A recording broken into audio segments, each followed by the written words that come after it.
From the towering halls of Asgard to the frozen depths of Helheim, these are the gods that shaped the fate of the 9 realms. This is Pantheon mythology, and these are the gods of the Norse world.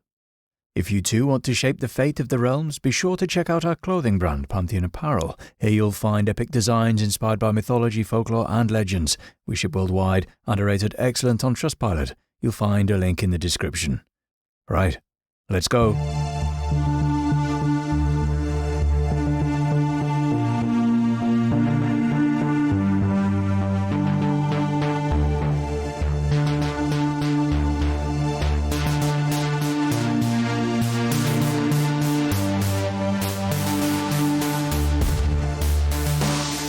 The Norse gods were warriors, wanderers, rulers, and tricksters. They didn't sit idly on golden thrones. They fought, feasted, and bled, just as mortals did. Their world was one of endless conflict, uneasy alliances, and looming doom. Let's meet them, shall we? And who better to start with than Odin? Ruler of the Aesir, god of wisdom, war, poetry, and magic, Odin was a figure of endless contradictions. Both a ruthless warrior and a relentless seeker of knowledge, a king and a wanderer, a giver and a taker. His hunger for wisdom knows no bounds. He sacrificed an eye at Mimir's well in exchange for knowledge and hanged himself from Yggdrasil, the world tree, for 9 nights to uncover the secrets of the runes. As a war god, he doesn't fight for glory, he fights for the dead.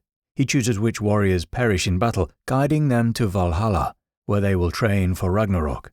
Yet he's also a master of deception, disguising himself as a humble traveller, whispering secrets and manipulating the fates of gods and men alike. But even the All-Father cannot escape his fate. When Ragnarok comes, Odin leads the gods into their final battle, only to be slain by Fenrir, the monstrous wolf he once tried to chain.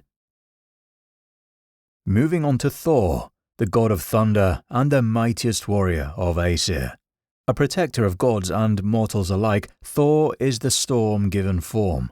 His hammer, Mjolnir, shatters mountains, and his chariot, drawn by 2 fierce goats, rumbles across the sky like rolling thunder. He's the ultimate slayer of giants, wielding his immense strength to keep the forces of chaos at bay.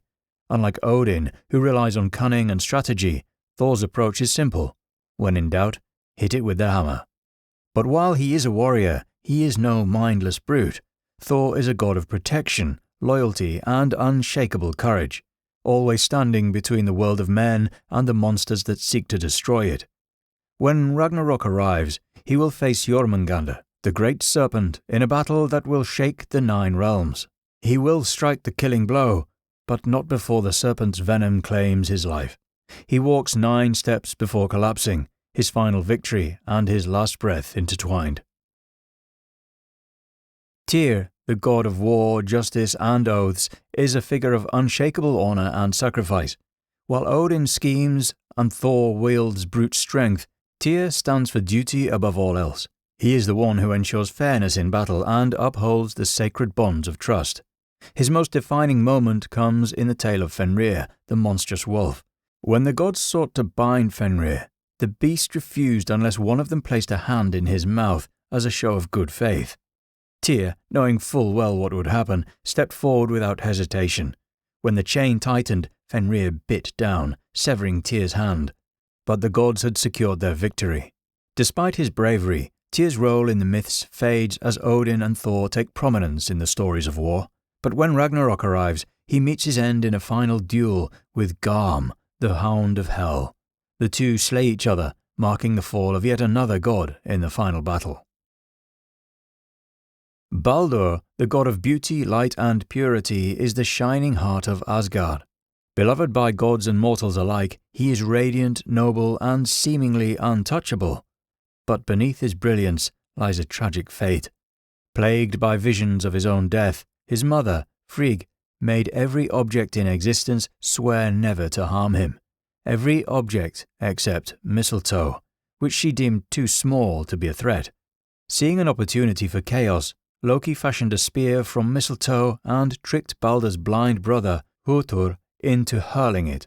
The weapon struck true, and Asgard's brightest light was extinguished. His death shook the gods, and Hermod was sent to plead for his return from Hel. Hel agreed, but only if every being in the world shed a tear for Baldur. All did, except one giantess, believed to be Loki in disguise. And so Baldur remained in the underworld, his fate sealed until Ragnarok, when he will return to rule the new world after the fires have burned away the old. Surtr is the blind god whose unwitting hands bring about the greatest tragedy in Asgard. Though strong, he is overshadowed by his radiant brother, Baldur.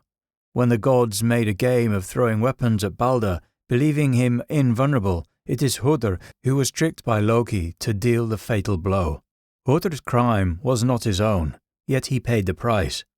Vali, son of Odin, was born for one purpose, to avenge Baldur.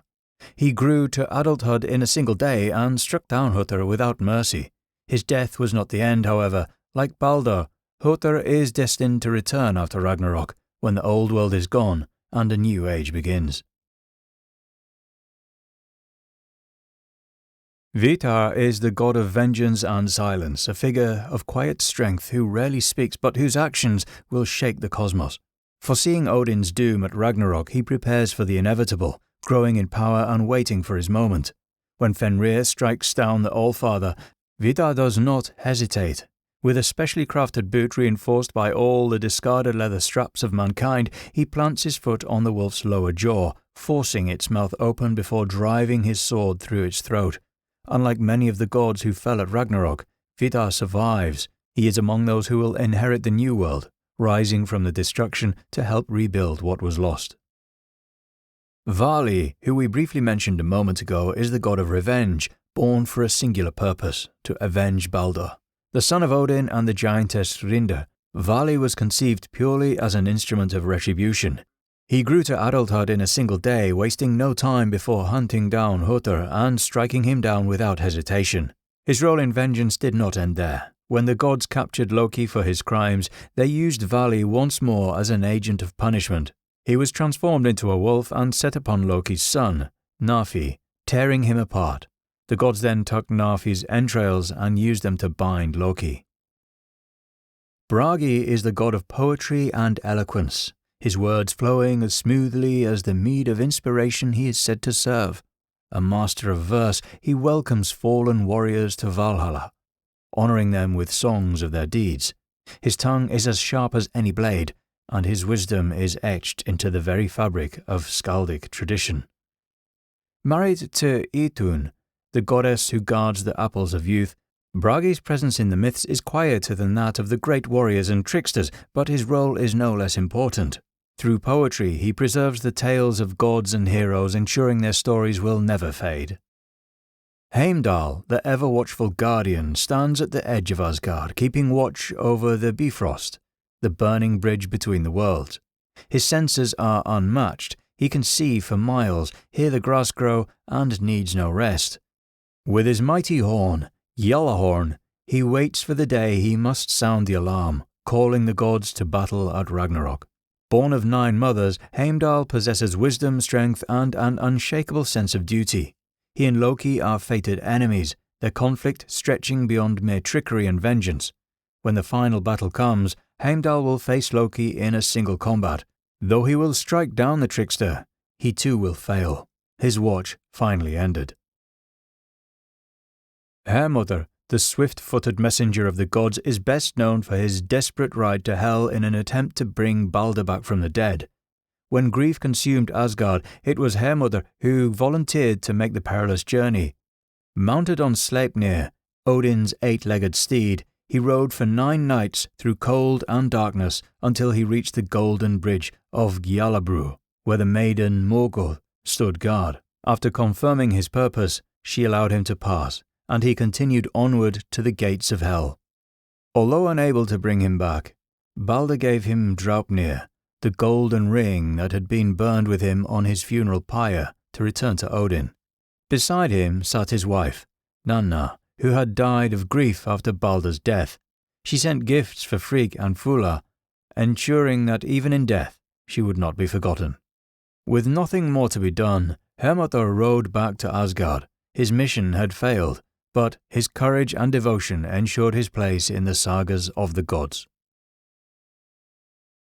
Hoenir is a mysterious and elusive figure in Norse mythology, often appearing in key moments yet remaining largely in the background. He is sometimes depicted as a companion of Odin, travelling alongside him during the creation of the world. Along with Odin and Loddur, he played a role in shaping humanity, granting intelligence and awareness to the first humans, Ask and Embla. During the Aesir-Vanir War, Hoenir was given to the Vanir as part of a hostage exchange, where he was at first seen as a wise and noble leader.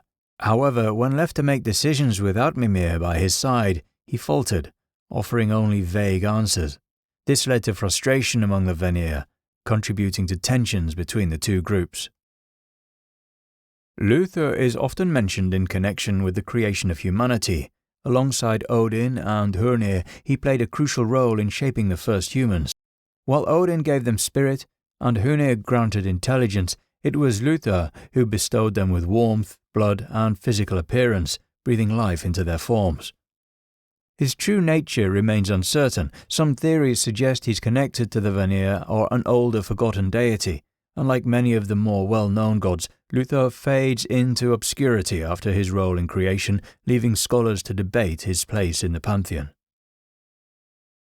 Mani is the god of the moon, eternally guiding its path across the night sky. Alongside his sister, Sol, the goddess of the sun, he was placed in the heavens to drive the celestial bodies. He is said to steer the moon's course in a chariot, pursued relentlessly by the wolf Hati, who seeks to devour him. According to myth, Mani is not alone in his journey. He is accompanied by two children, Bil and Huki, whom he is said to have taken from Midgard. Their presence in the moon's glow was later linked to the image of children carrying water, possibly an early explanation of the appearance of the lunar markings. At Ragnarok, Hati will finally catch his prey, and Mani will be consumed, plunging the world into darkness before the final battle. Sol, also known as Sunna, is the goddess of the sun, driving her fiery chariot across the sky. She was placed in the heavens by the gods to illuminate the world, though her journey is never peaceful. She is relentlessly pursued by the wolf Skoll, who seeks to devour her. Like her brother, Mani, she is fated to fall during Ragnarok. Skoll will finally catch her, consuming the sun and plunging the world into darkness. However, her light is not lost forever. Her daughter is prophesied to take her place, ensuring that a new sun rises in the world reborn. Ullr is the god of skiing, hunting, and dueling, a master of survival and combat in the harsh northern wilderness. Known for his exceptional skill with the bow and skis, he moves swiftly over snow-covered landscapes, making him a natural protector of hunters and warriors alike. Though not as prominent as Odin and Thor, Ullr is mentioned as a reliable and powerful deity, sometimes associated with oaths and sworn agreements. Some sources even suggest he may have once been a more significant god, potentially ruling in Odin's absence. Despite his limited presence in surviving myths, Ullr's legacy endured, particularly among Norse warriors and those who braved the winter's harshest trials. Son of Baldur, Forseti is the god of justice, fairness, and reconciliation. Unlike the warlike gods of Asgard, he is a figure of peace, settling disputes with wisdom rather than violence. His hall, Glitnir, is said to shine with silver and gold, a place where even the most bitter conflicts find resolution. Though little is recorded of his deeds, Forseti's association with justice made him an important figure, particularly among those who valued law and order. Mimir is the keeper of wisdom and knowledge, revered for his deep understanding of the cosmos. During the Aesir-Vanir War, he was sent as part of a hostage exchange to the Vanir, but when they realized they had been deceived, believing him to be less valuable without Odin's guidance, they beheaded him in retaliation. Even in death, Mimir's wisdom endured. Odin preserved his severed head, using magic to keep it alive, allowing him to seek counsel from Mimir whenever he required guidance. It was Mimir's well, located beneath Yggdrasil, that Odin sacrificed an eye to in exchange for unparalleled wisdom. Buri is the primordial god and ancestor of the Aesir. According to myth, he was the first god to emerge from the ice of Ginnungagap, with the primordial cow, Othumla, who licked the salty rime-covered stones. Over time, Buri took form, strong and fully grown. Little is known about his deeds, but he fathered Borr, who in turn became the father of Odin, Vili and Ve. Though Buri does not play an active role in later myths, his existence marks the beginning of the divine lineage that would lead to the rule of Asgard. Borr, who, as we just mentioned, is the son of Buri and the father of Odin, Vili and Ve. Little is recorded about him in surviving Norse myths, but he is a crucial link in the divine lineage of the Aesir. He is said to have taken Bestla, a Jotun, as his wife, and together they produced 3 brothers who would go on to shape the cosmos. While Borr himself does not play an active role in mythological tales, his union with Bestla connects the Aesir to the giants. Ve and Vili are the 2 brothers of Odin who played a crucial role in the creation of the world. Alongside Odin, they are responsible for shaping the cosmos from the body of the primordial being Ymir. While Odin took dominion over the world's wisdom and power, Ve and Vili contributed to it in other significant ways. Ve is often associated with spirit and sanctity, while Vili gave humanity its intelligence and awareness. Together they formed the earth, the sky and the seas, but their roles in the myths fade as Odin's actions dominate the later tales. Njord is the god of the sea, wind and wealth. He is a figure of prosperity and is often called upon by sailors and those who rely on the sea for their livelihood. Njord's influence extends beyond the waters, as he also governs winds, which were essential for the Norse seafaring culture. His connection to wealth is evident, and he is associated with the bounty of the ocean and the resources it provides. Njord is also known for his complex family relationships. He is the father of the twins Freyr and Freya, born to his union with the giantess Skadi. Despite his connection to the Aesir, he originally hails from the Vanir, a group of deities with whom the Aesir made peace after the Aesir-Vanir War. Freya is one of the most prominent goddesses in Norse mythology, revered as the goddess of love, fertility, magic and battle.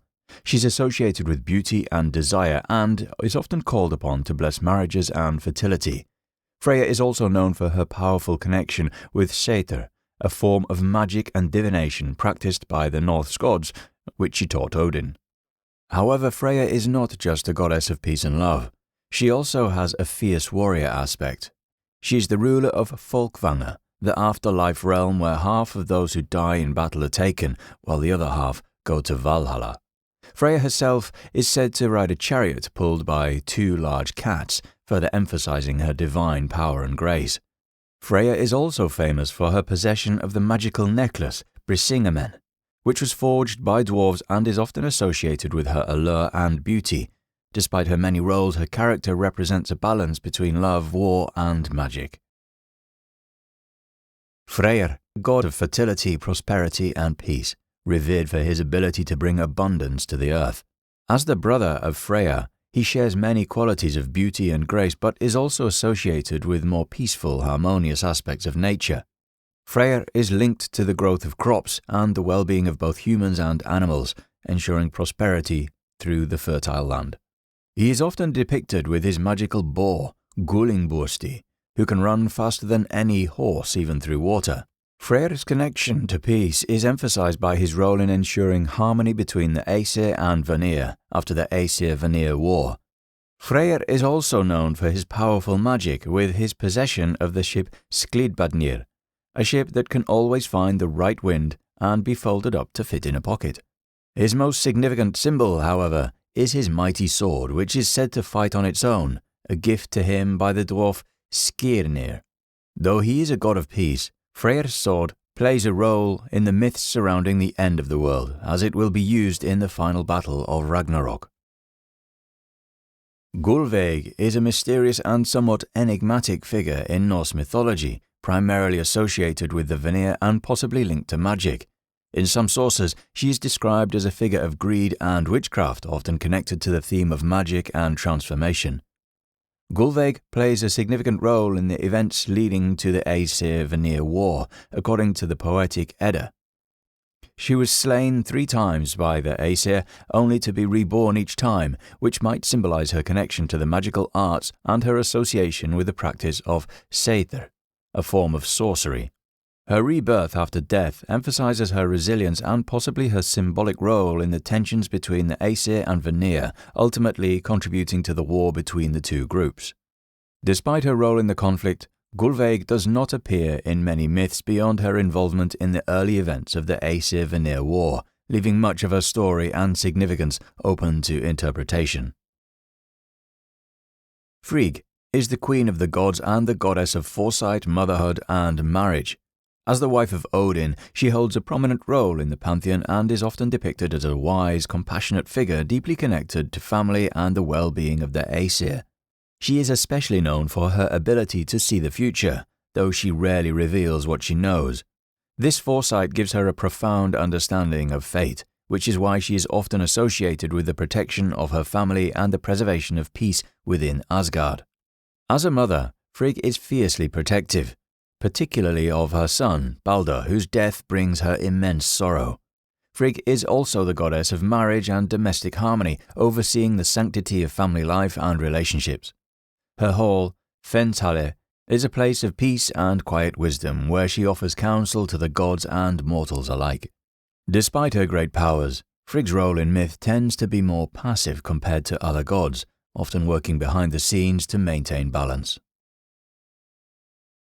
Idun is the goddess of youth and the keeper of the apples that grant immortality to the gods. These magical apples are central to the gods' continued vitality and strength. Without Idun's apples, the Aesir would age and wither, as they rely on them to maintain their eternal youth. Idun is also the wife of Bragi, the god of poetry. Her role as the guardian of these powerful apples is to make her an essential figure in maintaining the balance of life and death in Asgard.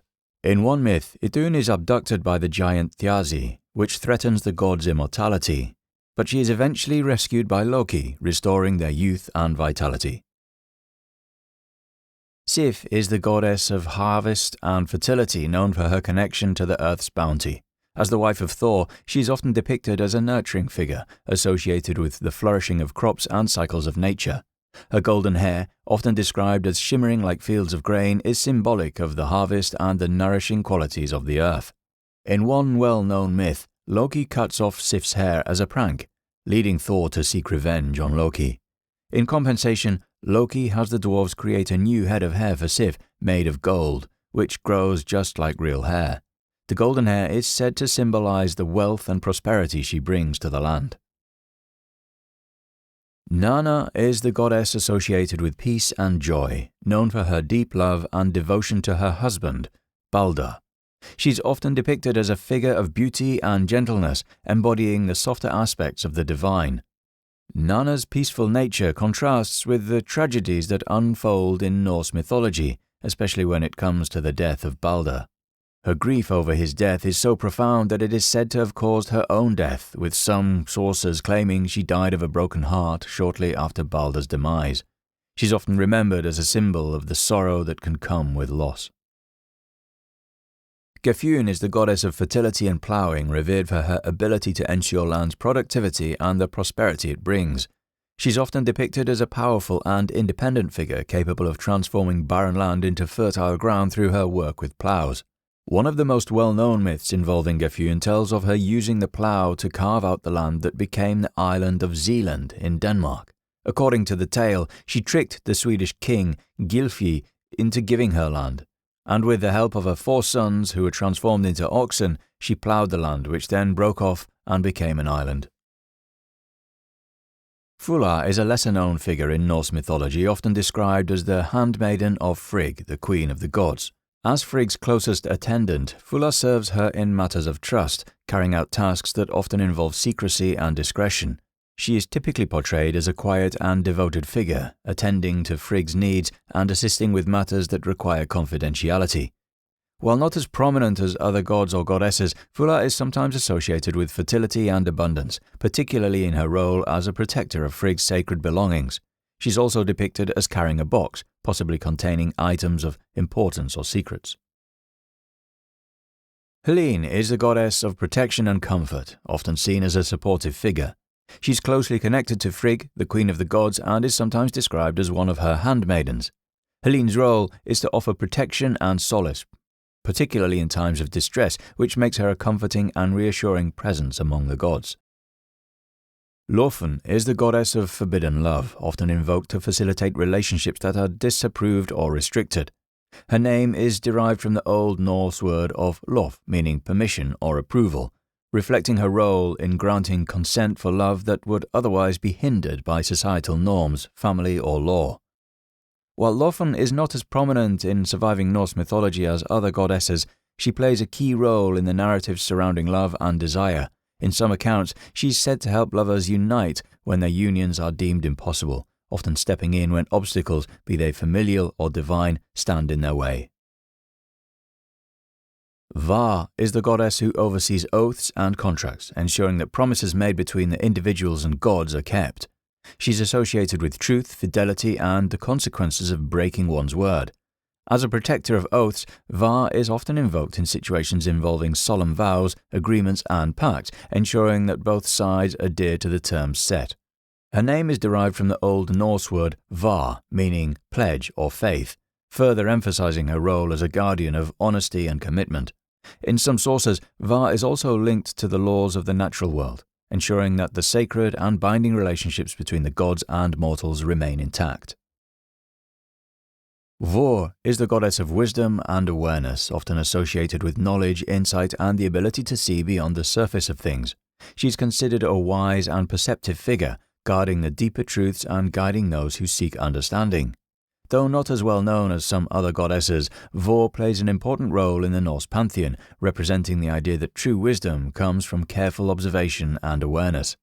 In some texts, she's described as being able to uncover hidden secrets, making her a goddess tied to both knowledge and the pursuit of clarity.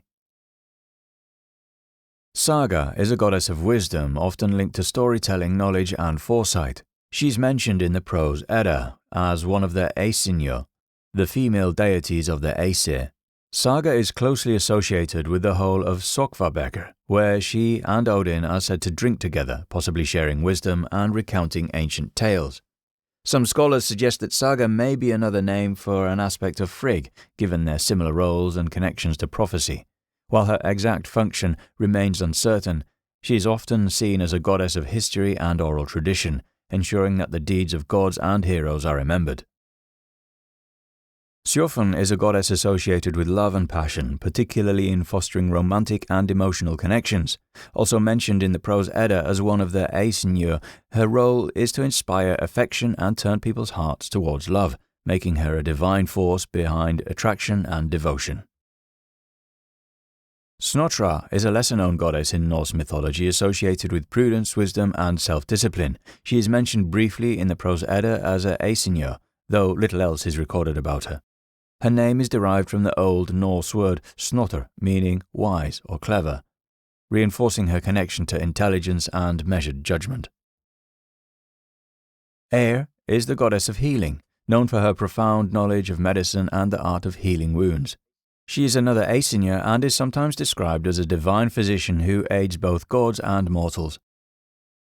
Ran is the goddess of the sea, known for her deep, mysterious nature and her role in claiming those who perish in the ocean's depths. She is the wife of Aegir, the giant who personifies the sea, and together they rule over the waters. Unlike her husband, who is often associated with hospitality and feasting, Ran is more ominous. She is said to drag sailors beneath the waves with her great net, keeping them in her watery realm.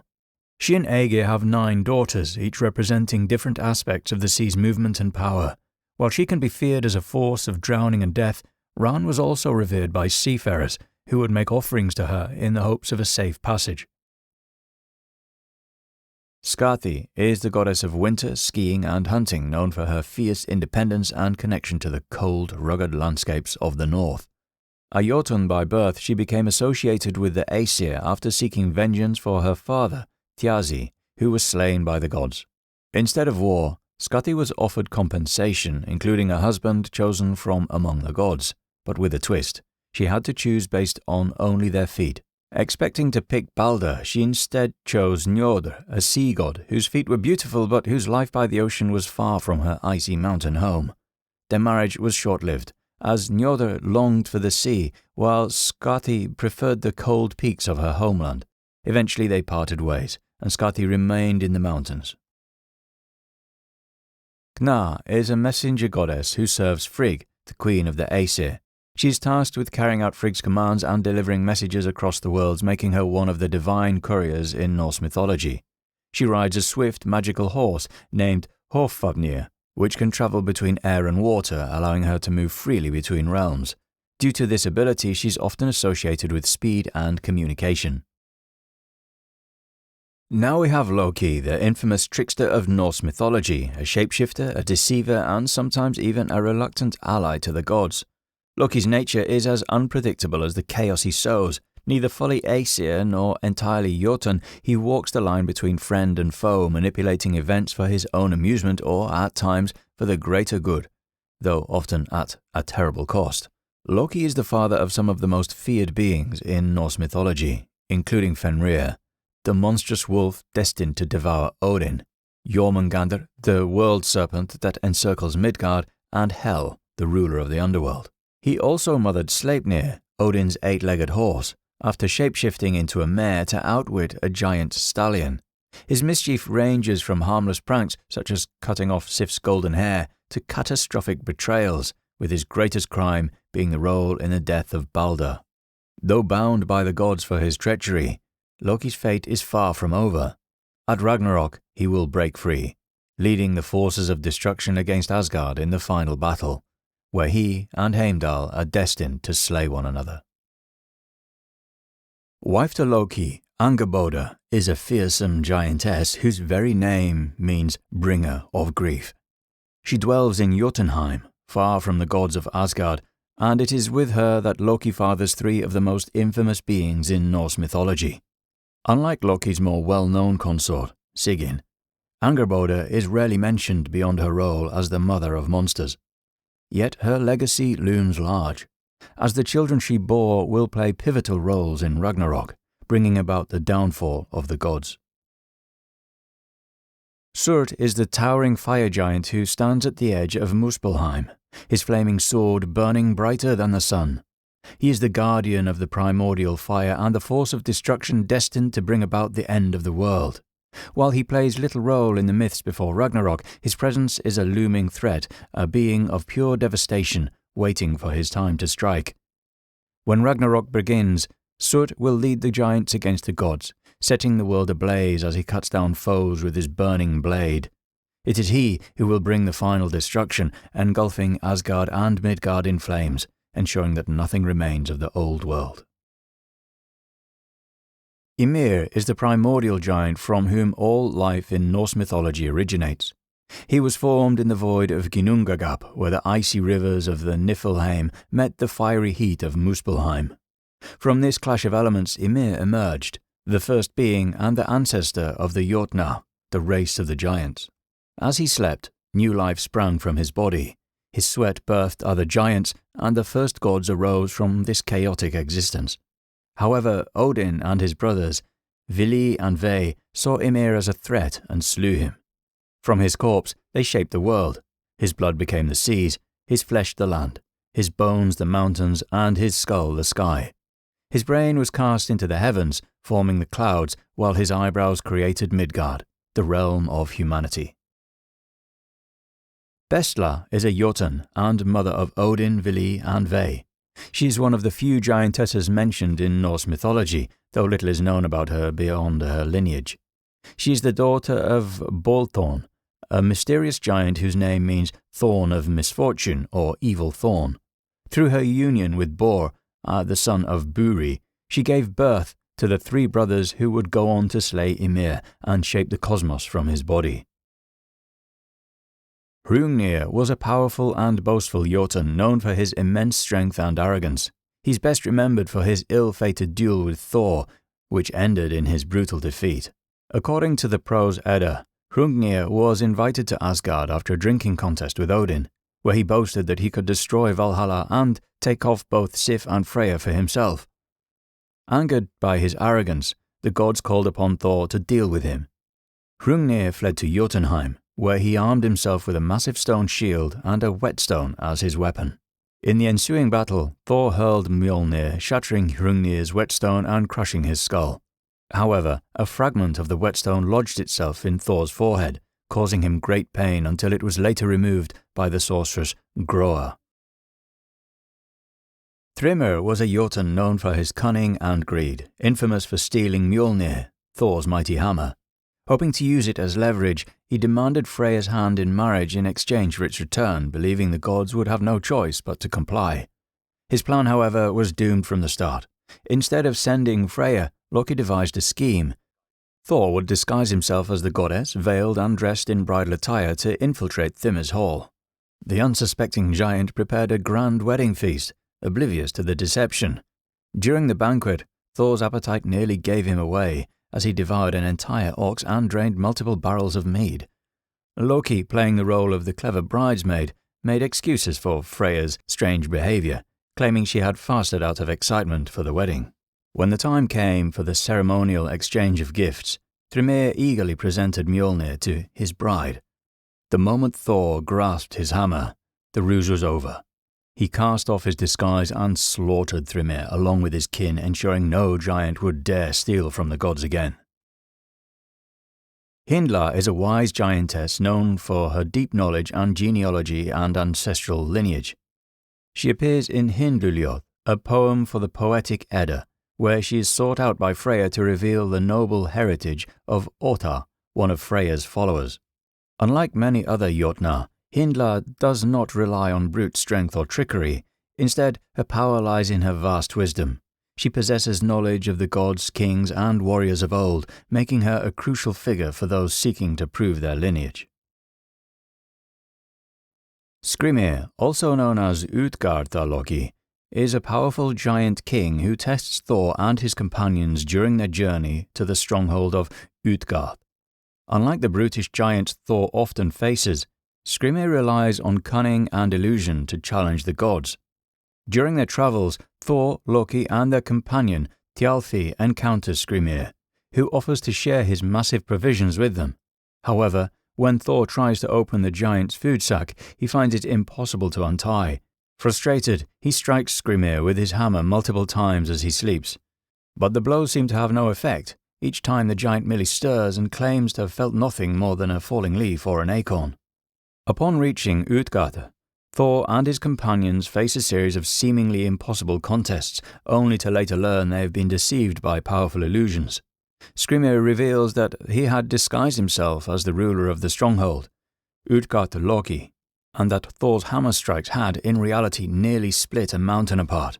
Amused by their efforts, but fearing Thor's strength, he sends them away, ensuring they never return to his domain. Harbardr is a mysterious ferryman who appears in the Harbardsljóð, a poem from the poetic Edda. In this tale, Thor arrives at a river and demands passage, but the insolent ferryman, Harbardr, refuses to ferry him across. Instead, he engages Thor in a battle of words, mocking his achievements, belittling his strength, and praising his own wit and cunning. Many scholars believe that Harbardr is actually Odin in disguise, testing Thor's patience and intellect. Unlike his son, who relies on brute force, Odin favors wisdom, deception, and strategy, making this encounter a clash of their differing natures. Frustrated and outwitted, Thor ultimately gives up and walks the long way round, while Harbardr remains behind, victorious in their verbal duel. Jormungandr, the Midgard serpent, is one of the most feared beings in Norse mythology. A monstrous sea serpent, he was once cast into the waters surrounding Midgard by Odin, where he grew so large he encircled the entire world, biting his own tail. Thor encounters with Jormungandr more than once, but their final battle is destined to take place at Ragnarok. When the world-ending conflict begins, Jormungandr will rise from the sea, poisoning the skies with his venom. Thor will ultimately slay the serpent with Mjolnir, not before being drenched with its deadly venom and succumbing to the poison. The Midgard serpent's death marks one of the most devastating moments of Ragnarok, sealing the destruction of the old world. Fenrir, the giant wolf, is prophesied to bring about Odin's death at Ragnarok. Born to Loki and the giantess Angrboda, Fenrir grew at an alarming rate, striking fear into the hearts of gods. Though raised in Asgard, the gods foresaw his role in their destruction and sought to bind him before he became too powerful. Twice they attempted to chain him, but Fenrir shattered their restraints with ease. Finally, the dwarves grasped the Gleipnir, a magical ribbon made of impossible things. The sound of a cat's footsteps, the beard of a woman, the roots of a mountain, the breath of a fish, and the spittle of a bird. Sensing treachery, Fenrir demanded one of the gods place a hand in his mouth as a sign of trust. Tyr, the god of war and oaths, stepped forward, knowing the cost. When Fenrir found himself unable to break free, he bit off Tyr's hand in fury. Bound until Ragnarok, Fenrir will finally break his chains and lead the forces of chaos against the gods.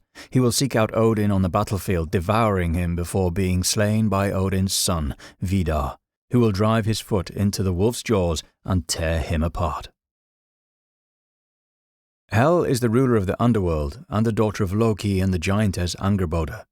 Cast into the realm of the dead by Odin, she presides over those who die of illness, old age or misfortune, those who do not perish in battle and thus do not join the ranks of the Valhalla or Folksvanger. Her domain, also called Hel, is a cold, shadowy place far from the feasting halls of the honoured dead. She is described as having a half-living, half-dead appearance, reflecting her rule over the boundary between life and death. Though not inherently malevolent, Hel is unwavering in her authority. Unlike her monstrous siblings, Fenrir and Jormungandr, Hel does not take an active role in the battle at the end of days, but her realm swells with the dead, and its gates will open when the old world collapses. Aegir is a Jotun and sea god known for both his destructive power and his role as a generous host to the gods. Unlike many giants who are enemies of the Aesir, Aegir is portrayed as an ally, frequently holding great feasts in his underwater hall. His hospitality is legendary, with ale brewed in a massive cauldron provided by Thor. Despite his more benevolent nature, Aegir still embodies the unpredictable and often dangerous force of the sea. Sailors both feared him and revered him, offering sacrifices to avoid his wrath. His wife, Ran, who we met earlier, is a far more ominous figure, known for dragging sailors to their deaths with her net. Delingr is the god of the dawn, associated with the first light that breaks the darkness. As the father of Dag, the personification of day, Delingr plays a key role in the Norse cosmology of time, ensuring the transition between night and morning. His name is believed to mean the Shining One or the Dawnbringer, reinforcing his connection to the light that dispels the shadows of Nott, the goddess of night. Though little is recorded about him, Delingr's role as the progenitor of daylight ties him to the natural cycle that governs Midgard. Dag, as we just learned, is the god of day, the son of Delingr and Nott. Born from the union of darkness and light, Dag represents the bright, clear sky that follows the departure of the night. Odin gave him a chariot drawn by a shining horse named Skinfaxi, whose radiant mane illuminates the world as he rides across the sky. Nott is the goddess of night, mother of Dag and daughter of the Jotun Nafi. She rides across the sky in a chariot pulled by her dark horse, Hrimfaxi, whose frosty mane sprinkles dew upon the earth. As she travels, she brings the night, paving the way for her son Dag to follow the light of day. Kvasir is the god of wisdom, born from an unusual pact between the Aesir and the Vanir. To seal their truce after the Aesir-Vanir war, both sides spat into a vessel, and from this sacred mixture, Kvasir was formed. He possessed unparalleled wisdom and knowledge, able to answer any question posed to him. Despite his gifts, Kvasir met a grim fate at the hands of the dwarves Fjalar and Gala, who murdered him and drained his blood. They mixed it with honey to brew the mead of poetry, a magical drink that grants wisdom and poetic inspiration to those who consume it. Though Kvasir himself was lost, his essence lived on through the mead, later stolen by Odin, who ensured that wisdom would not die with him. Hreysvelgr is a mighty Jotun who takes on the form of a colossal eagle perched at the edge of the world. His name means corpse swallower, hinting at a dark and ominous nature. As he beats his massive wings, he stirs the winds that sweep across Midgard, controlling the air currents and storms. Though not a major figure in Norse mythology, Hreysvelgr's presence is felt in natural forces of the world. Wow, that was quite a journey through the Norse Pantheon. These gods weren't distant, untouchable figures. They fought, they feasted, and shaped the fate of the cosmos with their own hands. From Odin's relentless pursuit of wisdom to Thor's endless battles and Loki's schemes that doomed them all, their stories are filled with triumph, tragedy, and the ever-present shadow of Ragnarok. But even as the old world burns, a new one will rise. The myths of the Norse gods refuse to be forgotten, living on in the sagas, the stones, and the stories we still tell today.